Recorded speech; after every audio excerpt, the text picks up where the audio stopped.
Okay, so you don't know if you should buy or lease your next car. In this video, you're going to learn the pros and cons of each situation and how your credit can affect you in those matters. I'm also going to share a great option with you if you want to purchase a car or refinance a car if you have good credit or bad credit. But first off, you need to know if leasing is even a good option for you based off of credit score. And I know you already know how your credit score affects buying a car, so let's talk about leasing for a quick second. Okay, so what credit score do you need to lease a car? So when we look over here, you can see that the typical minimum for most dealerships is going to be about a 620 credit score, even though it may vary from dealership to dealership. Now you can see over here that Chase says on their website that a score of 700 may be enough to get your foot in the door at most places, but a higher credit score never hurts. And over here at Market Watch, they say the best interest rates go to those with a 661 and above. And according to a report, the average credit score among those who lease new cars in the second quarter of 2022 was a 736 score. So you can see it definitely pays to try to increase your credit score to try to get this lease option available to you. And I can tell you, unlike what they tell most of you guys at the dealership, if you go in there with a lower score, just getting whatever car that they give you and paying on time for 6 months and coming in to try to get another car later, that's not going to fix everything. If you have things like late payments, collections, and charge-offs, building credit through a car payment is not going to be the thing that helps most of you get to this improvement, but we'll talk about what to do later. And look, if you think you already don't have the score that you would need to do a lease, then stick around to the end because I'm going to tell you exactly what to do about that. And if you do have the score and you know you feel comfortable with your current score going forward at least, then stick around as well. So now let's go ahead and let's talk about the down payment, which is the first and most important thing that's going to happen in regards to you making a purchase for this car. Now, one thing you need to be aware of when it comes to the down payment is when it comes to a lease, generally it is going to be lower than it would be if you were trying to buy a car. And part of that is because when you're trying to do a lease, they are using different factors to determine the value of the car that they're going to be charging you for while you are obtaining and while you have this lease in place. When it comes to the down payment in buying a car, it's going to be more beneficial to the lender if you have a larger down payment involved in that situation, especially with the older the car versus the newer car. So the more money you put down, the less financial risk is involved, especially on their end, the less risk they're taking on when they're giving you all this money for a car. But of course, if you have better credit, there will be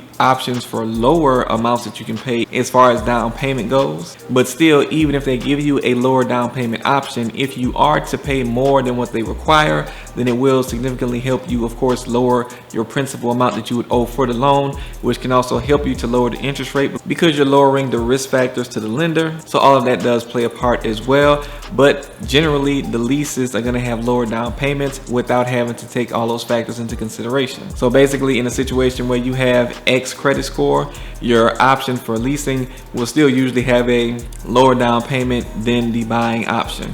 And just so that you guys know, when I'm talking about the buying option, some people look at the buying option as paying cash outright. So you might hear some people say that, but when we're talking about financing a car is the same as buying a car, because at the end of it, of course, you will own it. But with paying for a car outright, you do have some different things that go into that. And of course, you pay more upfront. The car depreciates immediately after you purchase the car, and you do tie up a lot of your financial assets versus using other people's money to get something that you need to obtain right now, and you could have used that money to invest in other places or use for other things. That's a whole nother topic, but just know that there are a few other different things that you're looking at when you're paying cash for a car versus financing a car. And going forward, we're talking about actually financing the car to purchase it. So now let's talk about those monthly payments, which is a big factor for a lot of people. So when it comes down to the monthly payments are usually going to be lower on the lease versus buying the car. Now, the reason for this is very simple. Even though it might not be as obvious when you're first going to the lender, they may not explain this to you, or the dealership, they might not explain this to you. But basically, when you're trying to purchase a car, they're basing your purchase payment off of the interest rate, of course, how much money is left over after your down payment, and then the total value of what you would owe for this car. However, when it comes to doing a lease, what they're going to do is they're going to look at the total value of the car, and then they're going to look at how much they expect it to appreciate. In most cases, this is what they're going to look at, and they're going to look at how much they expect it to depreciate. So let's say it's a $50,000 truck that you're trying to get, and let's say that they think that it's going to depreciate by $15,000. And this is over the course of a, maybe 2-3 year lease term that you're going to have. So let's say it's a 3-year term. So they're thinking that this $50,000 truck is going to depreciate by $15,000 over the course of those 3 years. So they think that the end value of this car, when you actually go to turn it into them, they're thinking that it's going to be around $35,000. So instead of charging you for the $50,000 or even the $35,000, they would in most cases look at that $15,000 and they would set your monthly payment based off the interest rate and also based off of that amount of depreciation over the term, and then that's what they would use to determine your payment. So because they're looking at a lesser amount, that's going to give you a lower monthly payment. And because of how different people's finances can be set up, this is why you really want to be able to have the lease option in the first place, so that you can kind of make these decisions based off of what's going to work best for you. Because of course, as I mentioned earlier, if your credit score isn't in the right place, you don't even have an option to get this lower payment option. But we're going to talk more about that coming up. Now, one thing that I did want to mention to you guys is that good option that I have for you guys, whether you have good credit or bad credit, and it's going to help you to be able to secure the best financing option and seeing what options are out there without getting a whole bunch of inquiries on your credit. You can secure your financing before you go to the dealership, and then you can know what you're working with, and then you can have more options to negotiate and do everything that you want to do, get the car that you want with the financing you already obtained before you even walk in there. And that option is called Super Money. Before I show you Super Money, real quick, let's take a look at this list of the lowest interest rates out there for auto loans on the Forbes website for August of 2023. We can take a look here and see that the minimum rate over here at this place is 5.54%. Over here, looking at 5.94, 5.5, 5.9, 5.5, 6%, 8.9%, 4.5%. So we can see here that the lowest thing that is out there at this list that's on Forbes is around 4.5%. Now, this is Super Money, and I'll put a link to them in the description. You can see here that the way that they do things is a little bit differently. They do have a simple form you can fill out. You'll actually get multiple personalized auto loan offers based off of your situation, and it only takes a few minutes to apply. You can get loans up to $100,000, and their rates start at 2.9% APR for the different loan options that they have. So that is a good ways less than the 4.5% that we saw at the lowest, with most of the other ones averaging around 5%. And filling out the application won't affect your credit score, so you can actually see these offers without affecting yourself or hurting your score any further. And when you get into it, you'll actually see that you'll see different companies, you'll see their interest rates that they offer, and you'll also be able to see the amounts that you can get and the monthly payments that you would have, as well as the terms. And usually when you fill out applications online, you're probably going to run into the issue of having people to call you with robocalls. You won't have to deal with that, and they won't be auctioning off your information to have other people randomly reaching out to you by email and phone. So again, check out Super Money down below in the description. Now, one thing I want you guys to do is I want you guys to go ahead and tell me down in the comments which is the biggest determining factor in you purchasing a car and deciding if you're going to go ahead and buy something. Is it the down payment on a car, or is it the monthly payment? Assuming that you're getting a car that you're cool with getting. If you have bad credit, sometimes they might limit you on the options that you can get, or if you know this is the car that you want to get, based off you getting something that you're cool with getting, what is the most important factor, that down payment or the monthly payment? Let me know down in the comments. And also, if you're getting value from this video so far, make sure you hit the thumbs up button so YouTube can show this to more people, and subscribe to the channel so you can get more good information just like this. Okay, so now let's go ahead and let's talk about the maintenance on this vehicle that you're gonna have. So when it comes down to cost and the cost factor in regards to maintenance, you're gonna have a lesser amount that you would have to pay for maintenance overall if you were to do a lease. Now, the reason for this is because most leases that you get are going to be on newer cars. Those newer cars are going to still have a manufacturer's warranty on it, and of course, depending on the brand of car that you're getting, that's going to determine what is covered by that manufacturer's warranty and what all you can get taken care of. And in some instances, you might be able to get minor maintenance taken care of, as well as the big stuff that can happen. And of course, on a newer car, a lot of things aren't going to go wrong as quickly as it would on an older car, like a used car, if you were getting a car by purchase. So this leaves the opportunity for a whole lot of maintenance costs to not really be existent when you're leasing, other than those things like oil changes, tire rotations, and stuff like that. And of course, if you're purchasing a car, if you're getting one that's brand new, of course, in the beginning stages, you wouldn't have that much to deal with as well. But as the car starts to get older and you start to put more miles on the car, then you are going to start to see those maintenance costs go up. And then that's when you will really start to feel the effects of that financially. And this is especially if, like I said, you don't get a newer car for purchase, you actually get a used car, you're going to see more maintenance costs happen to you up front. Now let's go ahead and talk about the use of the car. Now, when it comes down to using the car, you are of course going to see more restrictions when it comes to the leasing option versus the purchase option. And at this point, it kind of seems like this is the first negative that you might be seeing in regards to lease. But the reason for this is because you aren't really signing up to own the car. You're just signing up to kind of borrow the car for a certain appointed amount of time. So because of that, they don't want you doing modifications on that car, so you don't need to add nothing, especially not anything permanent that would be hard to take off or change when it's time to return the car to them, because they want that car back in the same condition that they gave it to you. And then another thing that they're going to actually restrict is going to be the mileage, because of course they want their car back with not a lot of mileage on it, because they're either going to try to sell it to you or somebody else, and they want that car to be in a better position to be able to sell it for the most amount of money. And if you don't hold up any of these things on your end of the agreement, then it can cost you greatly when it's time to turn it in. Now, something to look forward to in regards to when you're using a car is the fact that at the end of your term, you do get the option to actually trade in the car. So you can get the car for a couple of years. If you're a person that doesn't really like to have a car for a long time, you like to have more updated features, newer cars, you're always itching to get your hands on one of them as soon as you see one that's out there, a lease is a great option because you get the option after a few years to upgrade. And as you know, when it comes to cars, usually every few years they update the model and they add new features or they update the look. And if you're a person that would feel real regret, then you might want to go ahead and get a lease option.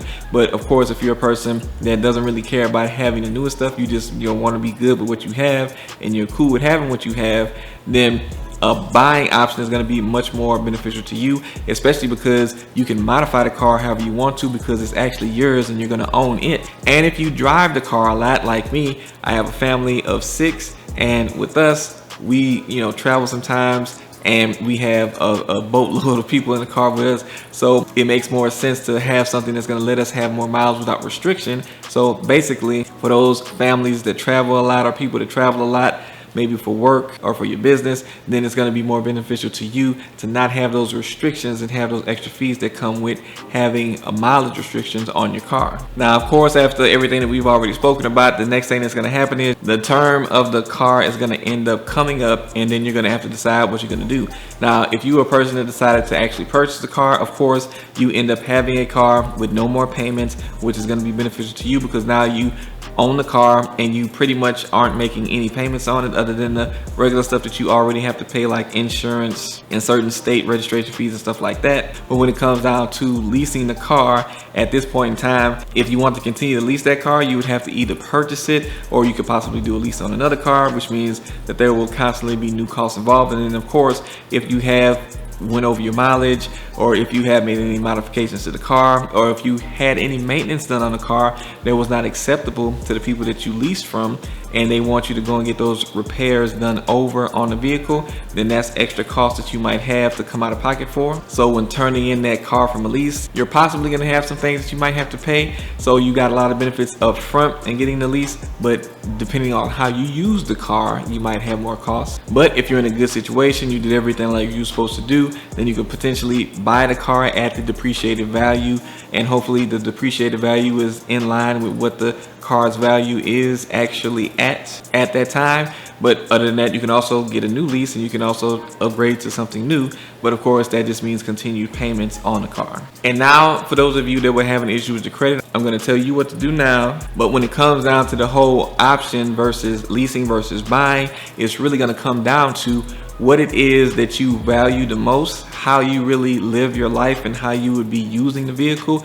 All of those things determine which one you want to do. If you're a person that likes to travel a lot and you want more control over what you can do with your car, and you don't really want to deal with restrictions and possibly having to pay fees after a few years, and you don't really care about having the newest vehicle that's out there, you just want what you got once you got what you liked, then buying the car is probably going to be something more beneficial to you, especially if you can afford, a higher monthly payment and higher down payment, possibly, depending on where your credit is. And if you're a person that more so you want the newest, shiniest thing with the most upgraded features that are out there, and you don't really drive all that much, and you really don't want to have to come out of pocket for a whole lot of maintenance, and you don't really want to pay a lot monthly or down, then leasing the car is probably going to be the best option for you. Now, in regards to your credit, as I mentioned to you already, if you don't have good credit, then it can limit you on you being able to even have that option to lease because of the minimal requirements at most places. Now, if you have bad credit and you're trying to buy a car, there are plenty of places that will give you a car. It's just going to cost you a whole lot as far as down payment. It's going to cost you a lot as far as interest rate, and it's going to cost you a lot as far as your comfort level. And sometimes, because you might have to reach out to a family member or a friend or somebody close to you and ask them to co-sign for you, and that can be something that you might not want to do. Calling somebody and say, hey, my credit not good enough to get this, will you go ahead and co-sign on this for me? And a lot of people are hesitant about doing that for another person because usually it does not turn out good for the co-signer in mostly all situations. So if your credit is in a bad place, what are the things you should be focused on, and what you should be doing to get your credit to a better place so that you can actually benefit from some of the things that we talked about today and not have to pay an arm and a leg to be able to do them? Well, it's 3 things I'm going to mention to you. First off, you want to make sure that you do not pay off those old closed accounts on your credit report. That's usually the first thing people do, and that's usually the worst thing that you can do, and it will put you in a worse situation because paying off some of those old closed debts can actually hurt your credit score.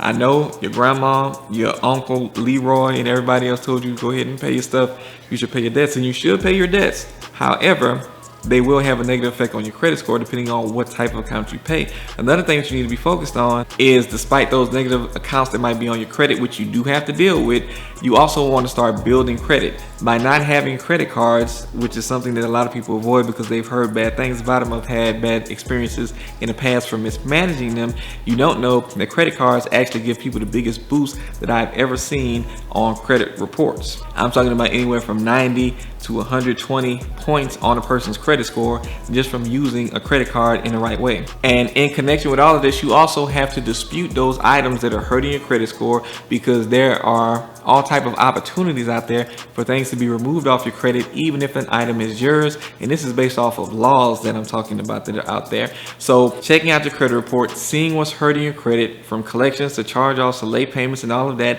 building credit if you don't have credit cards, or managing them the right way if you are mismanaging them, and also disputing some of the things that are hurting your credit because you have an opportunity to get these things off. Most people just don't even know that it's possible. And the first thing that they do go to is trying to pay stuff off, which actually hurts people's credit scores in most situations. Now look, if the whole credit thing is just overwhelming to you, or if you don't really have the time because you have a busy life and you don't feel like doing all the work that it takes to get all this stuff done, you can reach out for a credit consultation or try some of my do-it-yourself credit repair products down in the description, which can help you get the job done yourself, or call on help if you need help. So you can check out all of that in the description. But if you want to learn more about what you can actually do, you can also go to this next video, which is going to show you exactly what you can do to try to work on your credit right now to get in a better place when it's time for you to do your purchase or to do your lease. So I'll see you guys in the next video.